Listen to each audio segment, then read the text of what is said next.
what's up you guys, it's Dorothy and welcome back to my channel. In today's video we're going to go into chapter 28 of The Murder House by James Patterson and David Ellis, so let's get right into this video. This video may contain sensitive topics and foul language. If you do not wish to continue, I suggest you click off the video now. You have been warned. Chapter 28. The courtroom erupts at Sebastian Acres' question. Noah's defense lawyer Joshua Brody is on his feet arguing. Judge Barnett stands down from the bench and walks to the far end of the courtroom away from the jury for a sidebar with the lawyers. The spectators are all abuzz. I wasn't in Bridgehampton back in 1995, but I have a memory of Uncle Lang mentioning that someone had brought a BB gun to school and shot a bunch of the kids on their way into school. He never mentioned a name, no reason he would have. This was Columbine, before zero-tolerance policies cropped up around the country and kids were expelled from school for even bringing toy replicas in their backpacks. If this was in 1995, Noah would have been young, 11, 12, 13, something like that.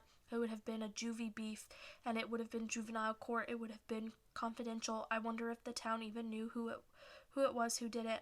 There would be rumors, sure, but I wonder if there was ever an official announcement. Judging from the reaction of the spectators, many of whom are presumably lifelong Bridgehampton residents, it seems like they're hearing the news for the first time. The lawyers and court reporter and judge resume their positions and the room goes quiet again. Noah's lawyer, Joshua Brody, objects. This is a juvenile offense, he says. Your Honor, Sebastian Acres replies. He just testified he never hurt anybody. He opened the door. I'm entitled to impeach him. Overruled, says the judge. Proceed, Mr. Acres. And the prosecutor does just that. With a vengeance, a gleam in his eye. You were arrested on Halloween 1995 for shooting a number of school children on the south playground of Bridgehampton School, correct, Mr. Walker? I was arrested, yes. It was a BB gun. 15 school kids were shot that day, weren't they? I believe that's right. One child was hit in the eye, wasn't he? Noah nods but doesn't speak. That boy was 9, says Acres. He had to have 2 surgeries to repair the damage. Isn't that true? Noah's eyes are fixed on the floor now. That happened, yes? Yes, that happened. That happened because you shot him with a BB gun, correct? Noah doesn't speak, still staring at the floor. Is that a yes, Mr. Walker? I didn't shoot him, Noah says, almost in a whisper through the microphone gives a sufficient volume. No, you didn't shoot that boy? You were wrongfully accused then too? Is that all? I didn't shoot him. I see. So when school officials said you did, they weren't telling the truth either, were they? Noah's shoulders close on him like he's trying to shelter himself from a storm. I don't want to talk about that anymore, he says. Oh, Acres lets out a chuckle. Well, what do you want to talk about? The Yankees' chances in their postseason? That gets a roar from the spectators. I thought it was clever too, but I'm watching Noah. His face is turning red. He's practically curled up in a ball. Acres is half the trial lawyer he thinks he is, senses it too. By the time the laughter has subsided, the judge has gavelled the room into order. Acres has slowly approached Walker, a tiger stalking prey. You shot 15 people that day, Mr. Walker. I know. I'm not going to. I don't want. But you claim the school officials lied. I said I don't.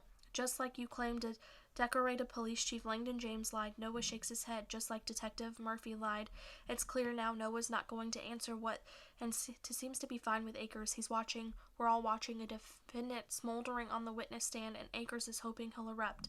Just like Dio Cornwall lied, just like Remy Handelman lied. Noah turns his head away as if he's done with his examination. All of them lied, says Acres. It's a grand conspiracy, isn't it, Mr. Walker? The whole world against you. Noah says something, but he's turned away from the mic, and it's inaudible. Mr. Walker. Yes, Noah hisses, spinning around, nearly knocking over the microphone. Acres jumps back. The judge reacts too. Several of the jurors recoil, seeing a new side of Noah Walker. Everyone's lying. The chief, that detective, the prison snitch, Remy, who couldn't tie his own shoes without help, they're all lying. They set me up.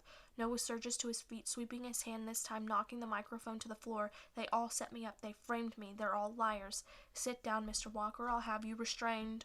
The judge commands. Deputies, he calls out, and quickly 2 sheriff deputies approach Noah. When Noah doesn't immediately take a seat, one of the deputies grabs his arm. He yanks it free. Both bailiffs reach for their batons, but Noah drops himself back into his chair.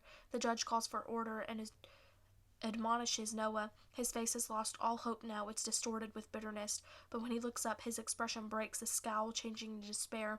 And for the briefest of moments, I think he's looking at me. Then I realize he's looking past me.